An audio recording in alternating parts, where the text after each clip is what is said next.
शिवरायांचं अरबी समुद्रातलं स्मारक शोधण्यासाठी छत्रपती संभाजीराजे समुद्रात जाणार आहेत। शिवस्मारक अजूनही झालं नसल्यानं संभाजी छत्रपती यांच्याकडून पाहणी आंदोलन केलं जातंय। 2016ला मोदींनी शिवस्मारकाचं जलपूजन केलं होतं, मात्र त्याचं पुढे काय झालं हे पाहण्यासाठी आम्ही जातोय असं संभाजीराजेंनी म्हटलंय। स्मारकावरून संभाजीराजेंकडून हे उपहासात्मक आंदोलन केलं जातंय। अनेक कार्यकर्त्यांसह सध्या ते मुंबईमध्ये दाखल झालेले आहेत। आज नेमकं त्या स्मारकाच्या बाबतीत काय काम झालं हे शोध मोहीम आम्ही हाती घेतलेली आहे आणि सामान्य जनतेला ज्यांनी मतदान केलेलं आहे त्यांना त्याचा अधिकार आहे समजून घेणं।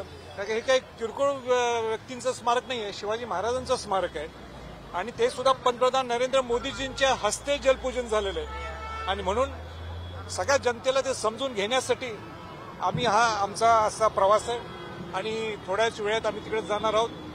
तुमच्याकडनं मला समजतं की ते अडवणार आहेत, मला ज्यावेळी मिनिटाला अडवतील त्यांना त्या सगळ्या प्रशासनाला सरकारच्या माध्यमाला हाच प्रश्न राहणार आहे, कुठल्या बेसवर तुम्ही अडवताना।